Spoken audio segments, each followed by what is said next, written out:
in the meantime, let me bring him in, and then I'm going to break him because I got to play this now. Mr. Phillips, welcome to the Marcia Week Show. Good evening, Mrs. Weeks. Good evening, good people of St. Peter, and by extension, good evening, Barbados. Indeed, it's a privilege to be here to speak to our nation with respect and love. And So, the video is there. It is, but before, listen, all of this, he's going to come with all this speech now, but I wanted to show you, this is hilarious. So this is Jason at a function. He will tell us, what is the name of this function? This is with the postal workers, right? Oh, yes. Since May, the members and staff of the post office in Speightstown, they invited me to a function, and they told me, please be there. And then, in addition to asking me to come to this function, then they wrote me officially and said, Jason, we want you at our function. It was a Father's Day function. And when I turned up, I'll tell you something. I felt truly appreciated. And it shows that people in St. Peter, they have embraced me. They feel comfortable with me. I feel comfortable with them. And I've embraced them as well. And we had a frolic. We had good fellowship. We had food and drink. And you can hear all of the postmen in the background, the members of staff, management, and everything. So let's look at the video. It speaks for itself. Let's look at it.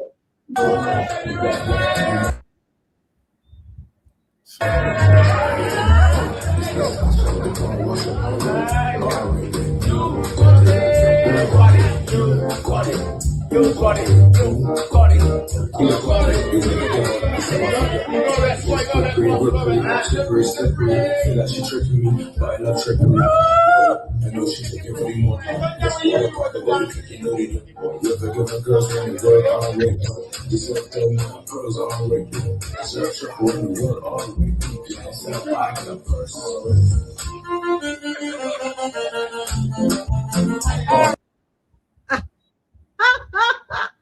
Listen, Jason, I tell you, I watched it 2 times. I was laughing. And that is Jason. That is Jason. We have excellent management here. We're not going to play that one just yet, but I want them to stay. I know you came here to do a particular thing, so I want to give you that room to do it, but we had to, you see, somebody said too that they laughed at the videos so hard. Yes. They can go to Facebook or Instagram. Just put in vote Jason Phillips and it should come up. Well, you're here to talk about Barbados democracy, and we're looking at it basically. It's like under a microscope, and you've been doing that for a number of weeks in different ways. And I just let you roll. Go right ahead. Right, like I am looking to provide context and comparison regarding the elections in Barbados between the period of 2008 until 2028. Mm-hmm. And while the Barbados Labour Party has won the last 3 general elections and currently occupy every seat in Parliament, it is worth examining whether this translates into majority support among the electorate. And we know that results are very significant because it does not only say exactly what happened. You have to look in a deeper sense of what is going on in the country, because we know that voters, some of them vote for opposition party, some of them vote for some of them go in the polling booth and spoil the vote, and some of them stay home or stay away from voting. And we know that in the last general election, between 60 to 70% of the electorate did not vote at all. So the Barbados Labour Party led government is a minority government. And if you look at the 30.1% of people that voted in the last general election, and some people might say 40%, we must know that the ruling party has been put there only by a subset of those who actually voted. So the Barbados Labour Party only has about between 18 and 25% of the people in Barbados who actually wanted them to form the new government. And because of that, this government must pay special attention to what the public is saying, because they do not have the support of the majority. Yeah. So, Jason, Mr. Phillips, I then would want to ask you something that, if parliamentary dominance, if right now it does not reflect the majority public support, what reforms do you think would better capture the will of the electorate, seeing that it's only between 30 to 40% of the people who voted? But look, the government has to find a way to give the public a greater say in the day-to-day running of this democracy. Because if you consider government passed anti-defection legislation, that means that the parliamentarian in parliament now has to balance between towing the party line and representing the position of the leader of the party, which is the prime minister, and balance that against the will of the people. Before this legislation was instituted, a parliamentarian could go in parliament and advocate on behalf of his constituents. Now it seems as though he or she must not offend the party's position. So now it is not people first and party second. It is now party first and people second. And this is saying out to the Barbadian public that this democracy and this republic is now a de facto one-party state, and we now have a de facto dictator. Correct. No, but yeah, go ahead. Look, let us look, and don't forget the question you want to ask me, right? Because we have a short time to get a lot in. Elections were held on the 24th of May, 2018. And then we had another set of elections on the 19th of January, 2022. That means that this government only served 3 years, 7 months, and 26 days in office. It was not a full term. It was not a full term. Then elections were called again on the 11th of February, 2026. That meant that the government served 4 years and 23 days in office. So if you look at the number of time spent in office doing the people's work, this government, even though it had 3 consecutive elections, this government has only been in office for 7 years, 8 months, and 18 days. It seems as though they are more bent on winning elections than looking at the issues, the burning issues that hurts Barbadians, and they're not paying close attention to actually representing the will of the people. So to answer your question, since this government has parliamentary dominance and it has instituted anti-defection law, it has now to find a way to listen to the people, because the parliamentarian cannot really speak out as he would before the legislation. And when I say he, I mean he or she. This government now has parliamentarian towing the party, so they're not operating in the interest of the party first and foremost, and secondly, and then looking at the issues of the people secondly, or is an afterthought. Yes.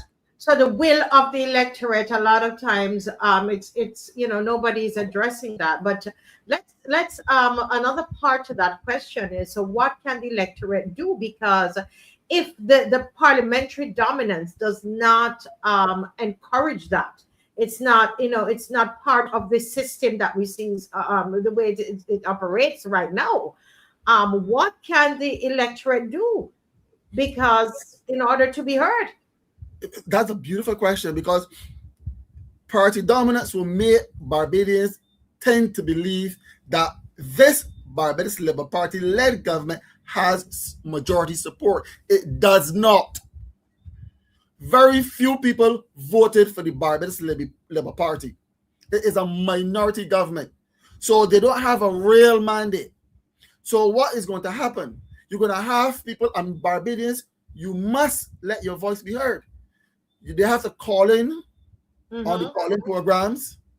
They have to write to the editor of the newspaper. They have to use social media. Get on Facebook, get on Instagram, get on YouTube, and let your voice be heard. For example, the roads in Barbados are terrible. The government borrowed money for the people to repair the roads, and the roads are still in a state of disrepair. We have an issue right now where the chief immigration officer acting was removed. And now she was replaced by someone who had retired.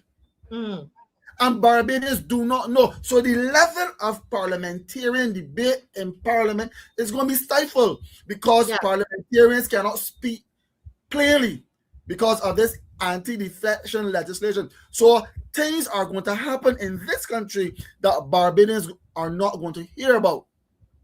When they're going to debate spending of taxpayers' money, who is there to question this? The level of borrowing in Barbados has gone beyond proportion.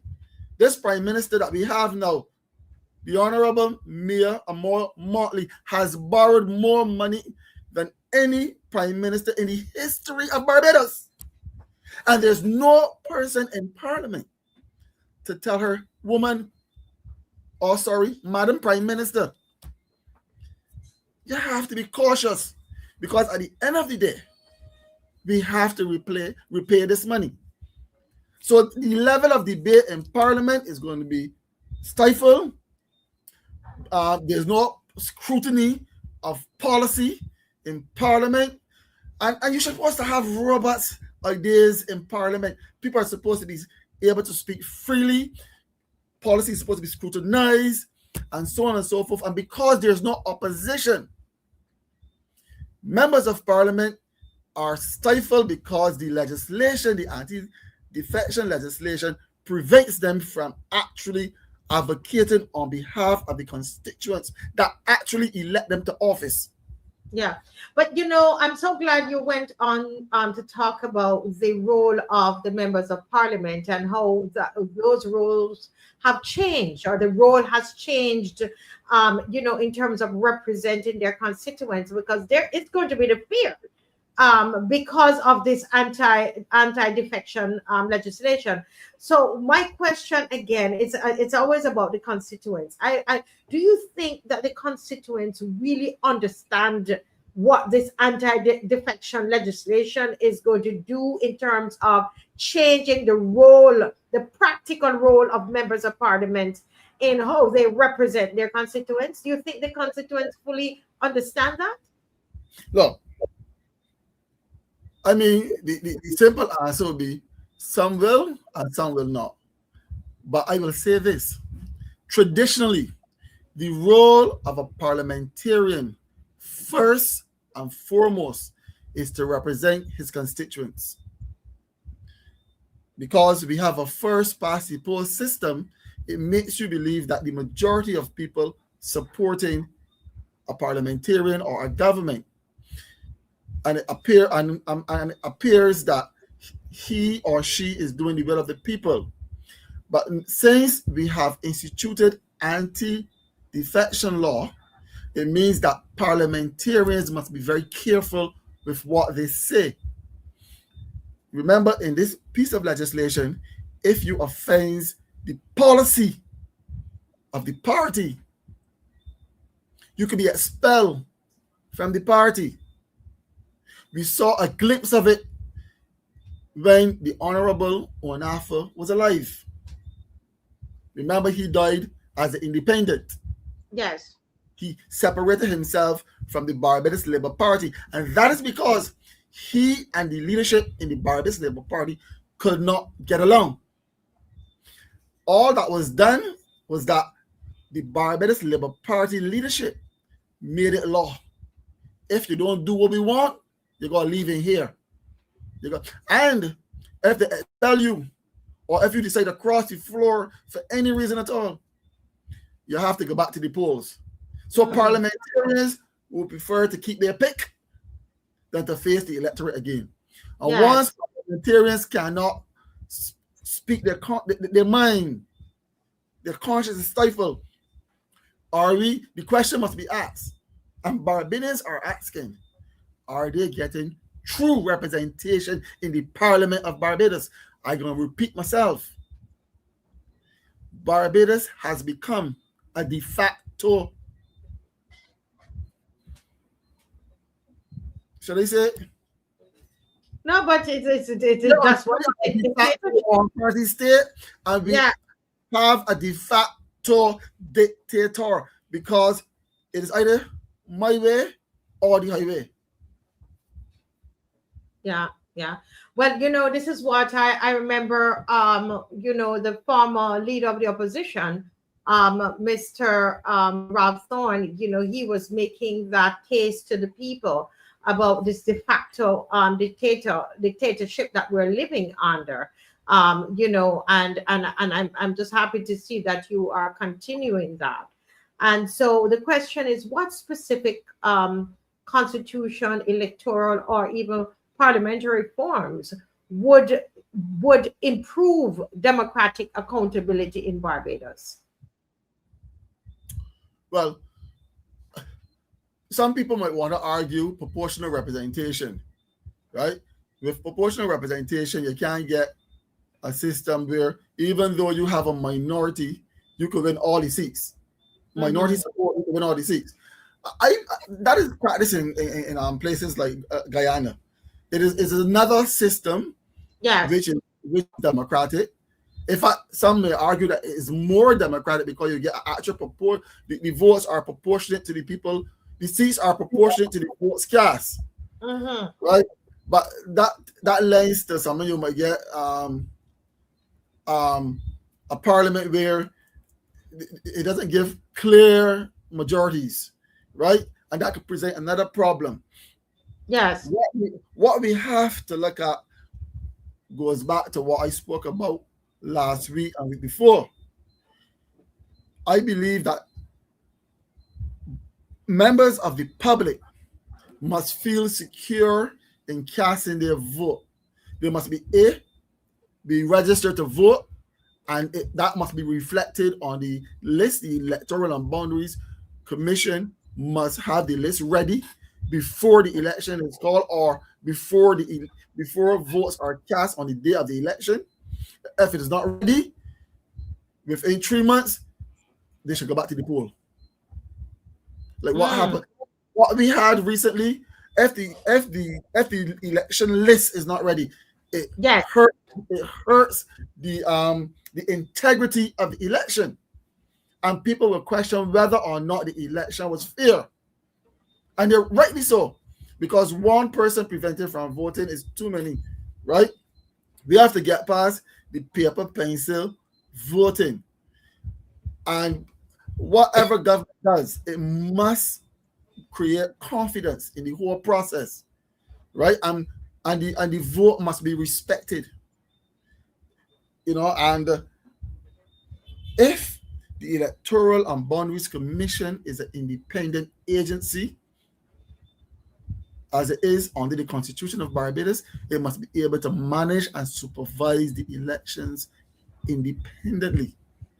And where we see that there is footsie going on, for example, the head of the Electoral and Boundaries Commission given a seat in the upper house of Parliament immediately after the result and the government is formed, then we have to guard against these things. We have to say, well, Barbados is a small society, and those who might have served in office and want to become a senator, they have to wait 5 years after leaving office to become a member of the Senate or any other office of prominence. so we will not have we will not have a level of corruption, and even if it's not corruption, we don't want it to appear as though it's corruption. So the senator that currently sits in the Senate should have had to wait a number of years, I believe 5 years or so, before he could accept a position by the ruling government where he was placed with the mandate of managing an election. As I said earlier, if you have a game, whether it's cricket or football, and after the game had concluded, the referee went and drank drinks with the winning side, it is only common sense that the other side would feel as though the referee did not act fairly in his decisions. I'm not saying that there was any unfairness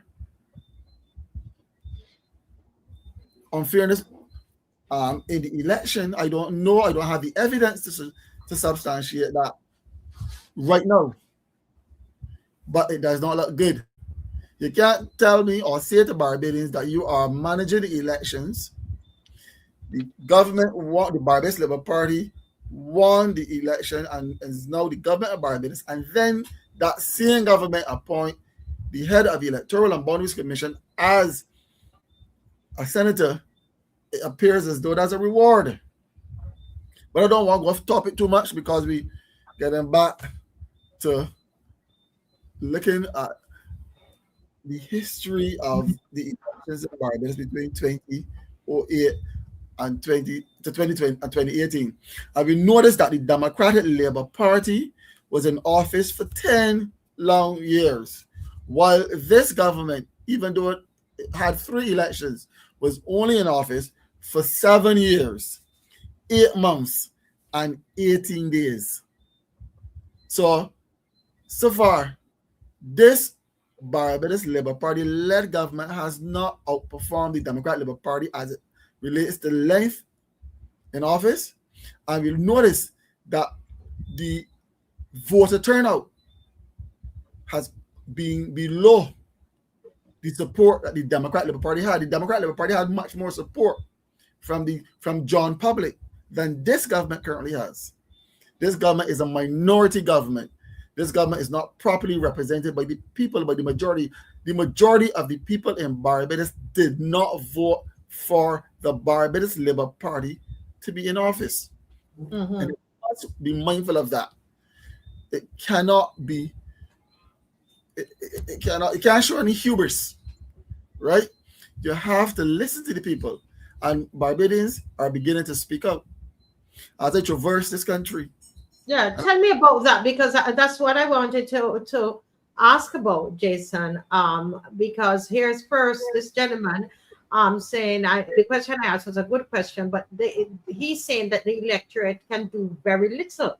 And as you traverse Barbados, whether it's in Peter or wherever you go, is that what you're feeling, that people feel, well, we can't do anything, so we're not going to do anything, we can't. What are you hearing on the ground? What are you picking up? To be honest, Barbadians are living in regret. A lot of people who vote, you notice that a lot of Barbados Labour Party supporters did not vote for this government. But a lot of Barbadians, whether Barbados Labour Party supporters, Democratic Labour Party supporters, or other supporters, they are now saying that they don't like what's going on. Yes. You have people in Barbados that cannot find work. And you look at projects, hotels being built and so on, and we are seeing people that do not look like Barbadians. I don't know if they're Barbadians, but we're seeing Chinese, the race of Chinese. We're seeing Indians. We're seeing people from other places except Barbados.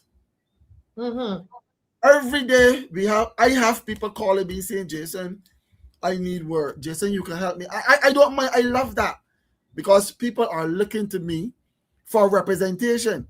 Yes. A woman stopped me today in Warrens this evening, and she said, Jason, I like what you are doing. Keep it up. And they say other things that I will not repeat on this show. I cannot go in the supermarket. I cannot go in the gas station without people.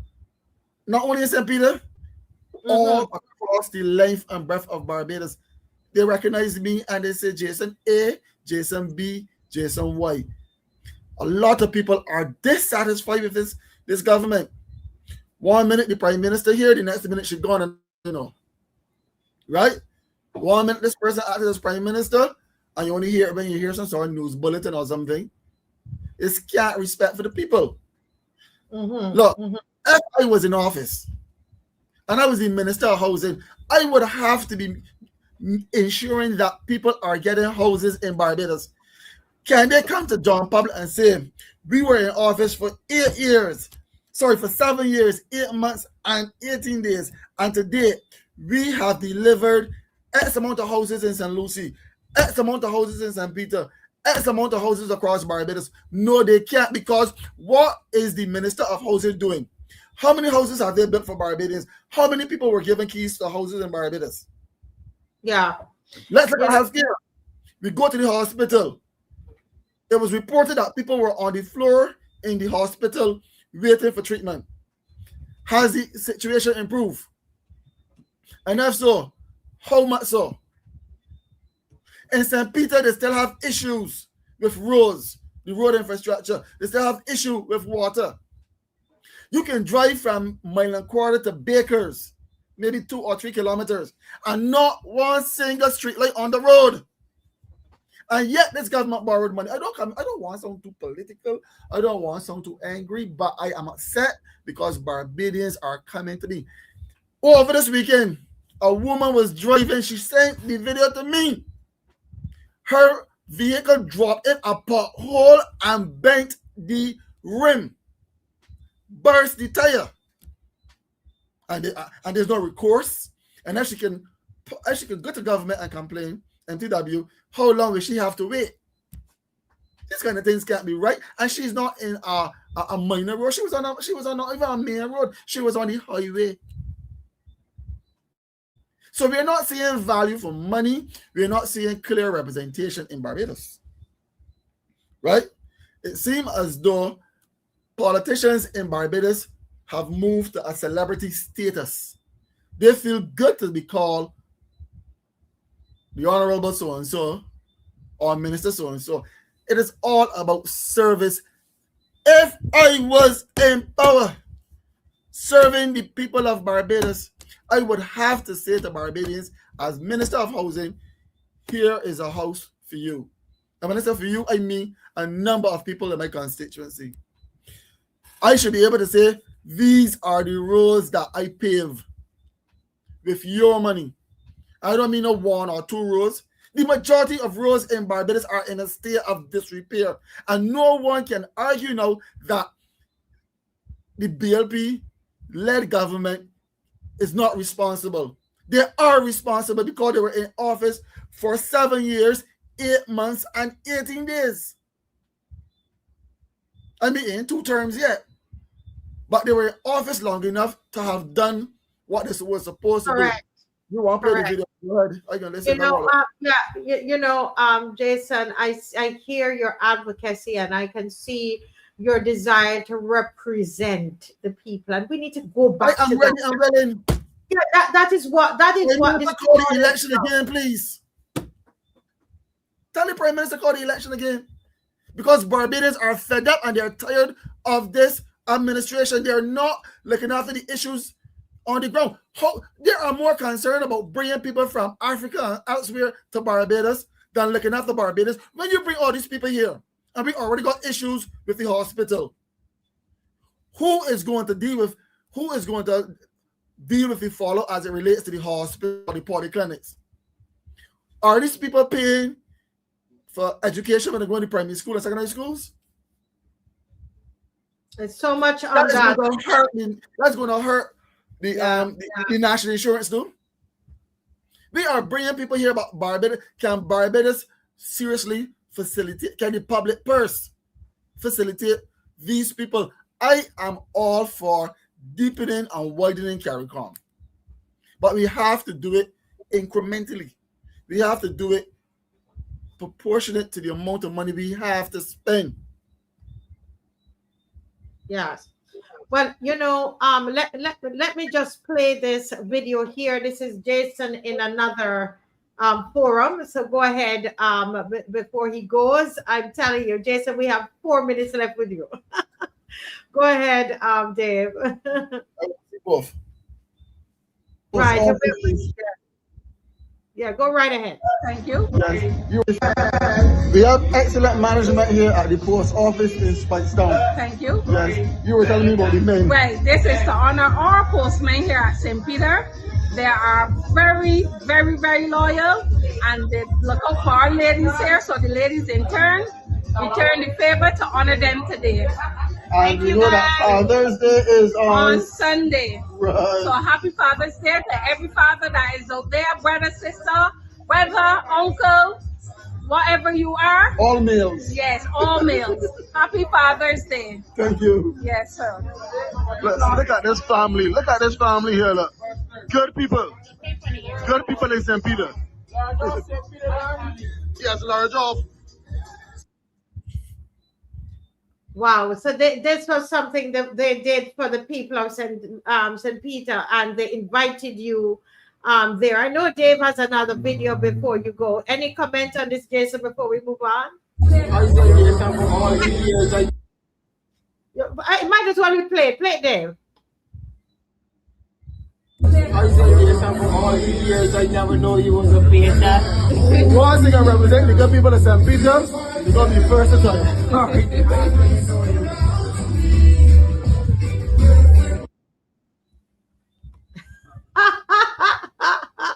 So, Jason, you were really going to be painting? I painted something, and they kept my painting. And I signed it at the back too, so maybe when I'm dead and gone, it might value something. Look, ultimately, democracy is not about any one party or any one election. It is about ensuring that every citizen feels heard, represented, and respected. The object should always be about a system of governance that reflects the aspirations of the people and always remain accountable to them. So it's not about how many elections you have in a particular period of time. It's not even about winning the election.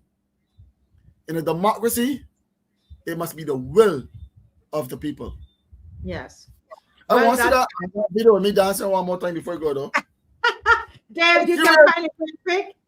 I didn't know I could share my huh? Listen, Jason, you are something else. They love me.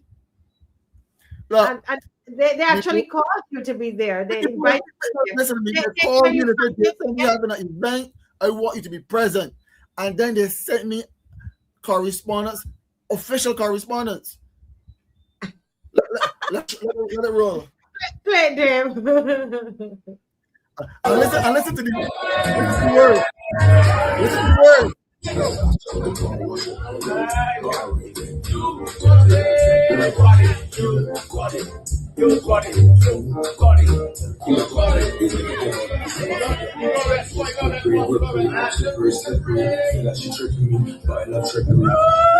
know she's taking for me more. That's the other part that I'm taking no lead. Look at the girls when the world on way. This is the girls on way. I search for the world on way. I said I got a person.